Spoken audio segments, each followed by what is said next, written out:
Hola, muy buenos días. Yo soy la doctora Brenda Díaz Arroyo, residente de primer año del Instituto Nacional de Cardiología Ignacio Chávez. Y bueno, primero que nada, muchísimas gracias por la invitación a este curso. Espero que lo estén aprovechando bastante.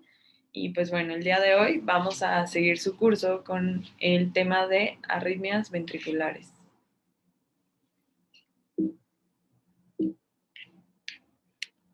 Y bueno, primeramente un poquito de la introducción. ¿Qué va a ser hay que definir lo que es una arritmia ventricular?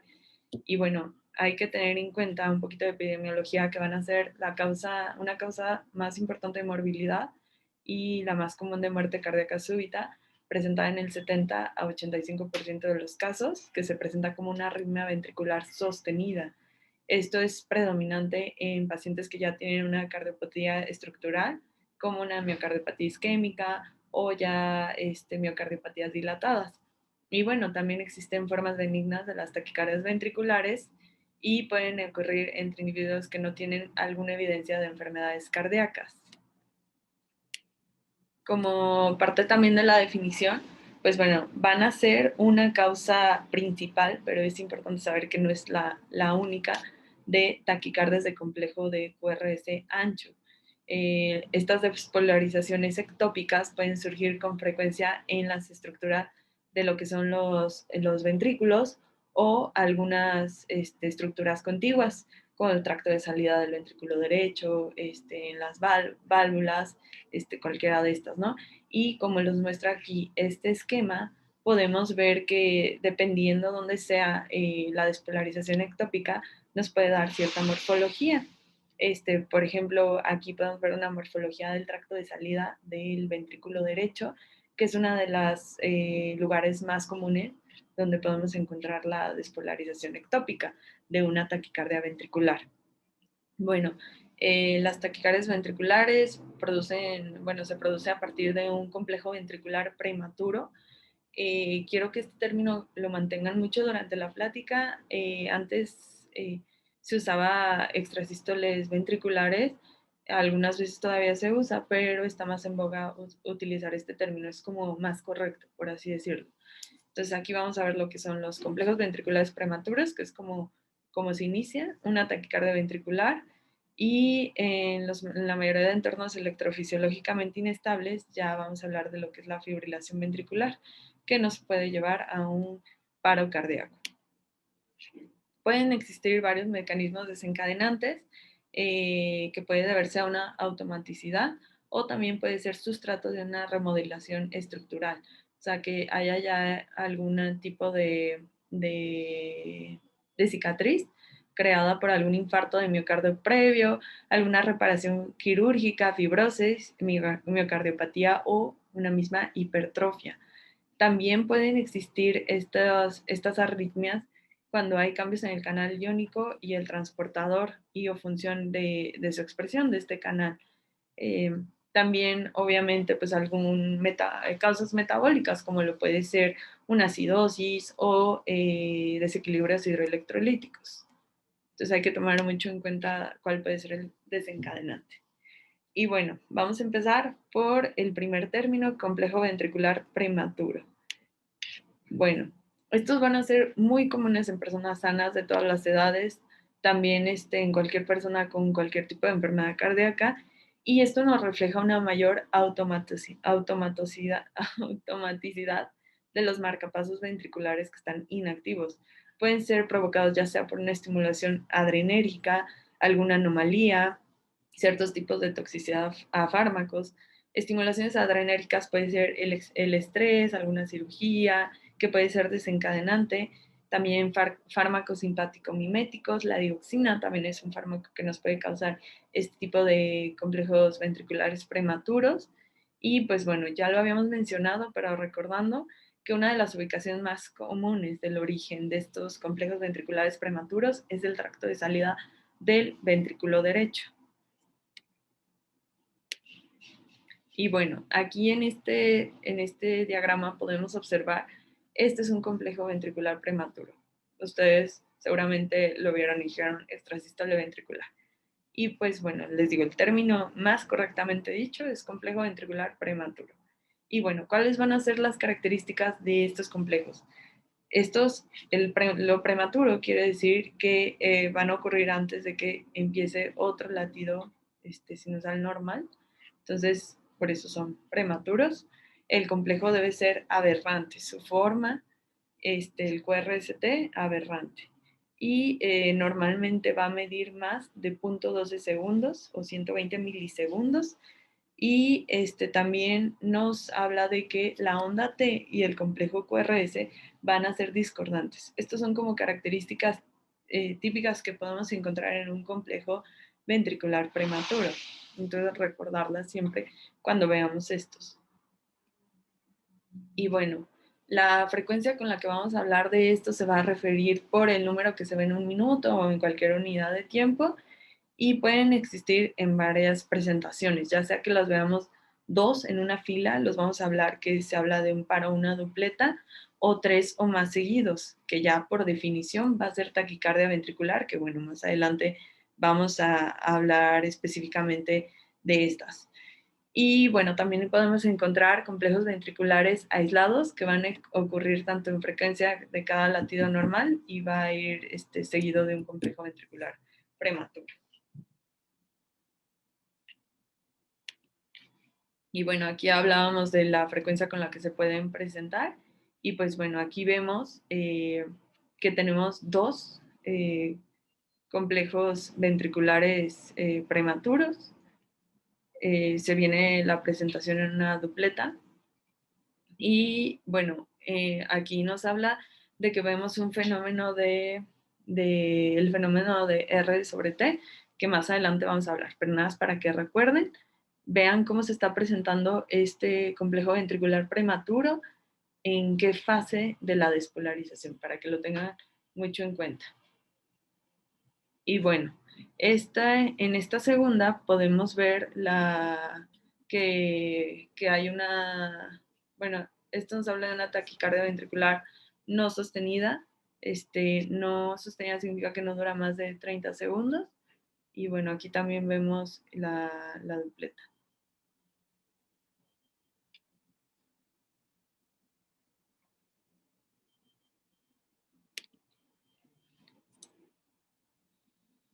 Y bueno, en esta vamos a hablar también de cómo se puede, lo que es un bigeminismo y un trigeminismo en los complejos ventriculares prematuros. Y bueno, un bigeminismo aquí nos está hablando de que va a ser un latido normal y un complejo ventricular prematuro. Normal y un complejo ventricular prematuro. Con X van a estar marcados los complejos ventriculares prematuros. Y en este segundo esquemita podemos ver un trigeminismo, que nos habla de dos latidos normales y el tercero, complejo ventricular prematuro. Dos latidos normales, complejo ventricular prematuro, y bueno, acuérdense mucho de las características que ya habíamos mencionado para que no se les olvide, para ubicarlos bastante. Se adelanta el siguiente latido prematuro, la aberrancia del complejo QRS y la discordancia entre el QRS y la onda T. Y bueno, aquí es importante hablar sobre la morfología y el eje eléctrico que vamos a encontrar para saber de dónde vienen estos complejos ventriculares. Esto también nos va a ayudar para la ubicación de las taquis que bueno, esto ya es un tema un poquito más específico, pero está bien que lo conozcan. Ahorita igual y ustedes no están ahorita en la etapa como para manejar esto al 100, pero conocerlo pues no está bien. Y bueno, si el latido ectópico se va a originar en el ventrículo izquierdo, la activación del ventrículo derecho se va a retrasar. Entonces el QRS de los complejos ventriculares prematuros se va a aparecer. Vamos a encontrar una imagen de bloqueo de rama derecha cuando se origina en el ventrículo izquierdo. Por su contrario, si el latido ectópico viene del ventrículo derecho, vamos a tener una imagen de bloqueo de rama izquierda. Entonces, esto es importante. Esto también nos funciona para ubicar en taquicardia ventricular, la ubicación de la que viene. Y bueno, también podemos ver, si surgen de la base superior de los ventrículos, va a tener un eje QRS inferior hacia la derecha que va a apuntar hacia abajo, hacia los polos positivos, en las derivaciones 2, 3 y ABF. Si se origina cerca del vértice de la pared inferior, activan el corazón de abajo hacia arriba y van a tener un eje superior, un complejo QRS predominantemente negativo en las derivaciones 2, 3 y ABF. Esto también es importante saber, entonces nada más para saber si viene de superior o inferior, manejar lo que son las derivaciones 2, 3, A, B, F, ¿sale? Y bueno, eso es encontrar la morfología y el eje. Y bueno, aquí en esta imagen podemos ver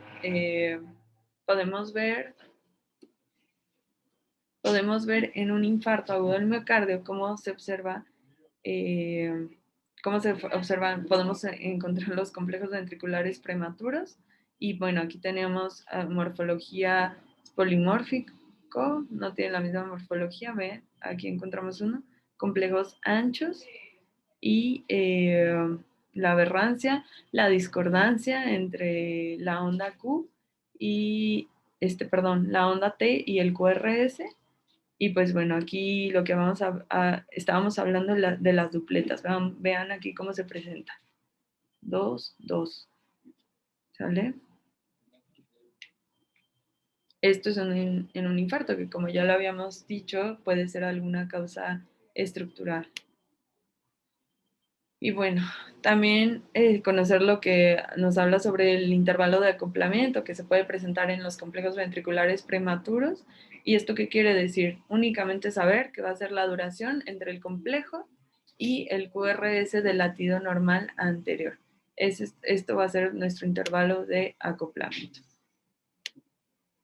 Y la pausa compensatoria que pueden tener estos complejos ventriculares prematuros, pues bueno, vemos que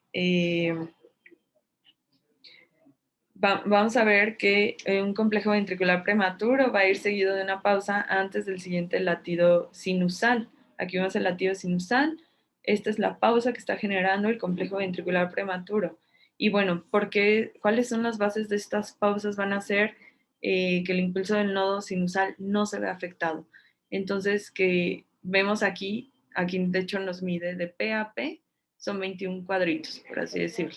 Entonces, vemos esta distancia que va a ser la misma va a ser un múltiplo de esta P, a pesar de que hubo un complejo ventricular prematuro, pues lo hacen esta pausa para que se mantenga como la misma distancia, pues, y no se vea afectada lo que es la onda P, el ritmo sinusal. Entonces, por eso se dan estas pausas compensatorias. Aquí también lo podemos observar. Vean cómo no está modificada el marcaje de la P, se mantiene sinusal. P, aquí lo está marcando con la estrella en rosa, y los complejos, y la despolarización ventricular, la marca con la flechita. En esta, obviamente, pues el complejo ventricular prematuro cayó prematuramente, pero aún así no modifica lo que fue la despolarización auricular. Vean, ¿sale? Estas son como características típicas de esto. Y bueno, lo que hablábamos del fenómeno R sobre T, ¿de qué quiere hablar este fenómeno? Y pues únicamente va a ser una abreviatura del complejo ventricular prematuro cuando cae sobre la onda T.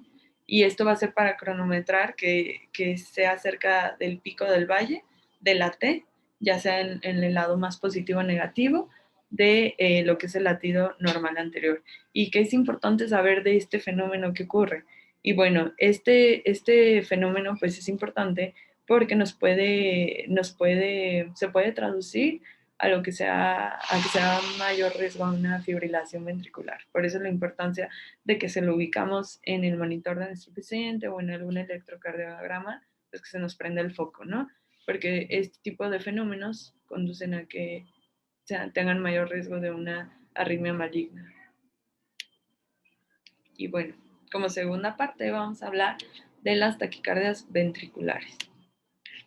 Y bueno, ya lo habíamos definido al inicio, pero lo volvemos a repetir. ¿Qué va a ser una taquiventri? Van a ser 3 o más complejos ventriculares prematuros consecutivos que van a ir a una frecuencia mayor de 100 o más latidos. La mayoría de adultos de mediana edad o mayores con enfermedad cardíaca subyacente, infarto de miocardio previo, son los que es común que padezcan de esto. se deben de ver, pueden deberse a mecanismos focales, ya sean automáticos o desencadenados o de reentrada, independientemente de un mecanismo electrofisiológico. Y generalmente se van a reproducir a partir de un complejo ventricular prematuro. Se pueden clasificar, bueno, las vías de clasificación va a ser en ubicarla si es sostenida, no sostenida, o en función a su aparición, ya sea monomórfico o polimórfico. Ahorita vamos a ver ejemplos acerca de esto. Miren, por ejemplo, aquí tenemos la misma morfología de lo que es la despolarización ventricular, pues es la misma, ¿no? No ubicamos alguna otra morfología, a diferencia de esta. Esta es una taquicardia polimórfica, vemos distintas morfologías, bueno, la helicoidal, que igual y muchos ya ubicaron más o menos de qué arritmia es. Y es importante saber que en la taquicardia ventricular polimórfica, si el QT se va alargando, pensemos en un dorsal de points. Y si el QT se mantiene normal, queda como definición taquicardia ventricular polimórfica, meramente. En esta, la otra clasificación que teníamos, una taquicardia ventricular no sostenida, o sea, no dura más de 30 segundos, y esta una sostenida. Esta en monitor lo está trazando. El segundo trazo es una vez que se le dio cardioversión.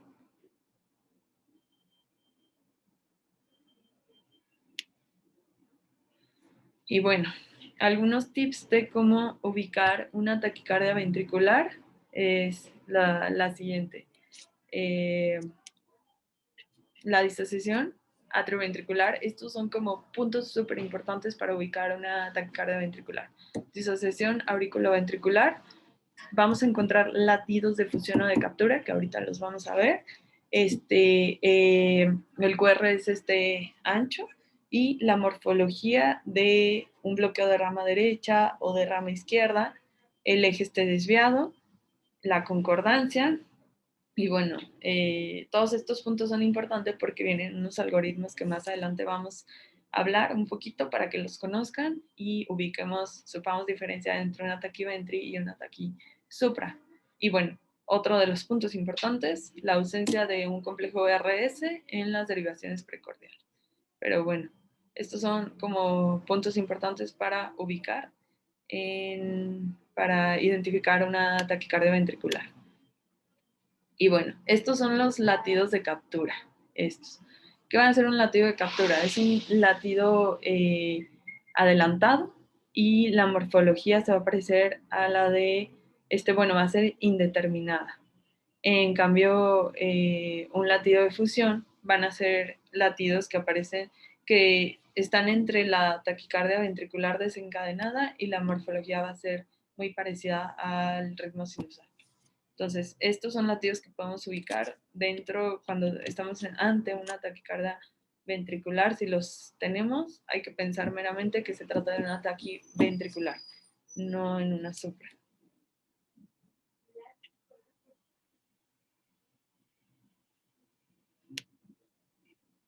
Y bueno, ¿cuáles son algunos, lo que hablamos, perdón, vamos a dividir en monomórfica y polimórfica? La monomórfica, pues bueno, podemos tener los estratos que ya sea que haya una enfermedad cardíaca orgánica o no orgánica. Las orgánicas vamos a hablar sobre que se ubica en el tracto de salida. Normalmente casi siempre es en el ventrículo derecho. Que tengamos ya un bloqueo de rama conocido. Y ya cuando tengamos alguna enfermedad orgánica, pues pensar primeramente en que sea alguna cicatriz de algún infarto, cardiomiopatía, ya sea dilatada o no dilatada, de origen isquémico, hipertrofia, miocardiopatía hipertrófica, displasia ventricular arritmogénica, miocarditis agudo crónica, ya sea por Chagas, sarcoidosis, enfermedades valvulares, enfermedades congénitas como la tetralogía de Fallot, y algunas otras, ya sea por un efecto proarrítmico de drogas antiarrítmicas que nos prolongan en el QT. Estos nos pueden ocasionar las taquis monomórficas, taquiventricular monomórfica. Y bueno, aquí tenemos un ejemplo de una. Vemos que la misma morfología Esta, pues bueno, vamos a hacer el juego que habíamos hablado de cómo ubicar el eje, perdón, la morfología de nuestra taqui, de dónde viene, más o menos ubicando. Pues bueno, aquí vemos que conduce con un bloqueo de rama derecha. Entonces nos está hablando que esto viene del ventrículo izquierdo, esta taquicardia ventricular. Y pues bueno, lo mismo de el complejos QRS anchos, la ausencia de complejo RS en las precordiales, son como puntos importantes para hablar sobre una taquiventricular. Y bueno, aquí tenemos otro ejemplo que aquí nos conduce con un bloqueo de rama, ubicamos, de 6, un bloqueo de rama izquierda. Entonces nos habla de que igual se está originando del lado del ventrículo derecho. Entonces, el lugar más común, tracto de salida del ventrículo derecho. Entonces, vemos la misma morfología y aquí nos está marcando PES, lo que hablábamos al principio para ubicar características de un ataque ventricular, la disociación auriculoventricular. Vean cómo las PES están disociadas de la despolarización ventricular. Y bueno, ahora, hablando de las taquis polimórficas, ¿cuáles van a ser sus sustratos? Ya sea con prolongación del QT o sin prolongación del QT. Con prolongación del QT, pensar en un torsade de Pons, pueden ser hereditarios, el síndrome de QT largo, que esto ya sabemos que es algo congénito, alteraciones de los canales, inducido por drogas, quinidina, sotalol y butilide, agentes no cardíacos como antidepresivos tricíclicos, haloperidol, o metabólicos, hipocalemia, hipomagnesemia, bradiarritmias, y bueno, algunos otros como una hemorragia subaracnoidea. Y sin prolongación del QT, isquemia aguda, canalopatías, ya sea existe una etiología que se llama taquicardia ventricular polimórfica catecolinérgica, pero bueno, ahorita no es el tema de hoy. Síndrome de Brugada, síndrome del QT corto o la bidireccional, que puede ser ocasionada, es muy común que le ubiquemos en una intoxicación por digital.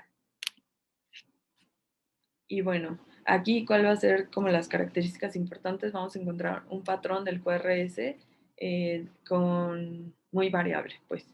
Y bueno, la subclasificación de las taquis polimórficas ya habíamos mencionado, importante que lo tomen mucho en cuenta, prolongación del intervalo QT y sin prolongación del intervalo QT.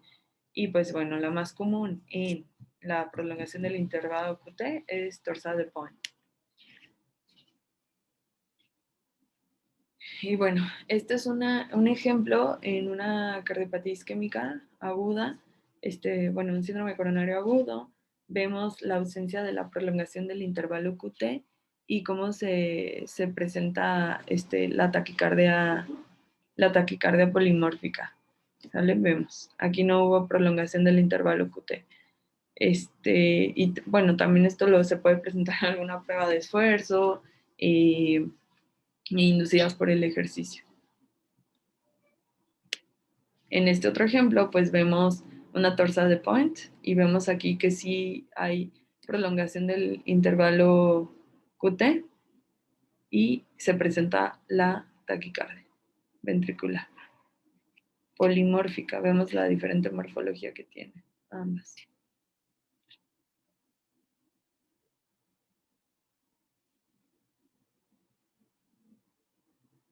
Y esto, importante, lo del intervalo,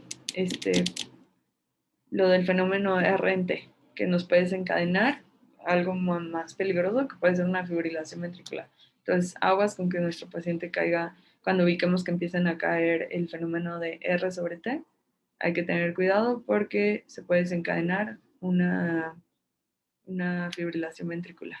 Aquí vemos otro ejemplo de una torsade de Pons. Esta ya es totalmente sostenida. ¿Sale? Aquí obviamente pues no vamos a ubicar si se prolongó el QT, pero si tenemos el monitor a nuestro paciente, pues puede que durante el monitor pues sí podamos hallarlo, ¿no? Estos son los algoritmos diagnósticos que se conocen. Existen más, pero bueno, de los más importantes, el de Brugada y este es el de Brugada, el A, y el B, el de Brekey. Y bueno, el que más se utiliza es el de Brugada, es de los que más utilizamos, que igual y es importante que se los conozcan. ¿Cuáles van a ser los puntos que vamos a tomar en cuenta? Entonces, la ausencia del complejo RS en todas nuestras precordiales, si la tiene, ya, diagnóstico de taquicardia ventricular. Si no, nos pasamos de este lado. Que el intervalo RS esté prolongado mayor de 100 milisegundos en cualquier derivación precordial. Si sí, taquicardia ventricular. Si no, hay que buscar la disociación auriculoventricular. Si la tiene, taquicardia ventricular. Si no la tiene, que presente criterios de morfología de taquicardia ventricular en la derivación B1, B2 o B6. ¿A qué se refiere esto? Esta morfología que habíamos hablado, ya sea de bloqueo de rama derecha o bloqueo de rama izquierda, ¿sale? Eso nos habla de también taquicardia ventricular. Y si sí la tiene, diagnóstico de taquicardia ventricular. Si no la tiene, hay que pensar en que estamos ante una taquicardia supraventricular, que ahí los complejos QRS son más angostitos, pero también se pueden presentar anchos. Por eso al inicio de las clases les decía, es la arritmia más común donde el complejo esté ancho, pero no es ley, ¿vale? Y bueno, este es el de Berekei, importante que lo conozcan. Va a ser el algoritmo basado en ABR. Y bueno, si tiene una onda R inicial, sí, taquicardia ventricular. Si no, vamos a buscar que la onda R inicial o la onda Q sea mayor de 40 milisegundos, sí, taquicardia ventricular. Si no, que tenga eh, fragmentación de la onda o esté negativo el QRS. Sí, taquicardia ventricular. Si no, vamos a valorar lo que es el inicio de la R y la T inicial y terminal, que sea menor de 1. Sí, taquicardia ventricular. Si no, pensar en una supraventricular. Pero les digo, igual ahorita ustedes pueden empezar por utilizar Brugada, que puede ser, que son como términos más, como más fácil de que se aprendan y los puedan utilizar en sus electros para que vayan haciendo el ejercicio. Y bueno, este es un ejemplo donde podemos ver, déjenme ver si les puedo quitar esto, sí. Este es un ejemplo del algoritmo de Brugada. Y bueno, perdón, de un electro donde vemos la presencia de una taquicardia ventricular. Y bueno, aquí les quise poner el algoritmo a un lado para que vayamos ubicando. Entonces, primero, tenemos ausencia de un complejo RS en las derivaciones precordiales. Ok, pues aquí RS sí la tenemos. Entonces, pues bueno, nos pasamos al siguiente. Que el intervalo RS sea mayor de 100 en cualquier precordial. Aquí no la tenemos. Bueno, más bien, aquí sí lo tenemos. RS es mayor de 100. Ya. Ahí se cerraría nuestro algoritmo.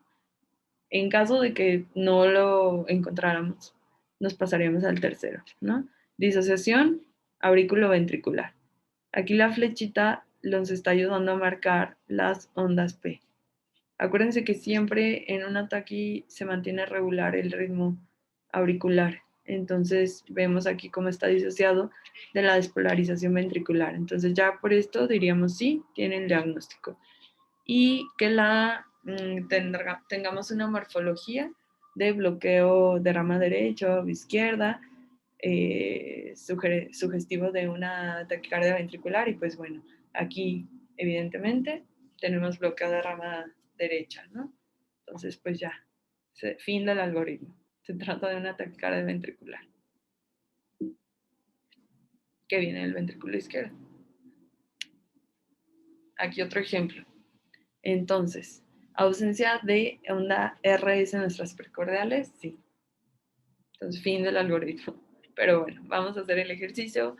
Que el intervalo RS sea mayor de 100 en cualquier precordial, pues sí. En esta, por acá también. Entonces, fin del algoritmo. Está aquí ventricular. O en que encontremos una disociación AP, pues sí, miren, aquí está disociada la onda P del latido ventricular. Entonces, pues sí, ya, tiene el algoritmo, se trata de una taquicardia ventricular. Entonces, bueno, espero que le hayan tomado una foto, una captura de pantalla para que tengan sus algoritmos presentes, o bueno, los busquen y pues para que vayan haciendo el ejercicio, ¿sale? Y pues bueno, continuando con nuestra plática, este es otro tipo de arritmias ventriculares, el ritmo idioventricular acelerado. Se los quise presentar para que lo conozcan. Yo sé que les había dicho que un ataque ventri va más de 100 latidos por minuto, pero sí me pareció importante que lo conocieran porque esto lo podemos ubicar sobre todo en un infarto como signo de repercusión. Entonces es importante que lo tomen en cuenta. Y pues bueno, ya casi para acabar, en la fibrilación ventricular, ¿cómo la vamos a ubicar? Va a ser un ritmo ventricular que está completamente desorganizado. Se va a provocar por el cese inmediato del gasto cardíaco y nos va a generar un paro cardíaco, a menos que en ese momento se haga una desfibrilación eléctrica. Y bueno, aquí tenemos una imagen de el ritmo ventricular totalmente desorganizado. Entonces, importante que lo conozcan, ¿sale?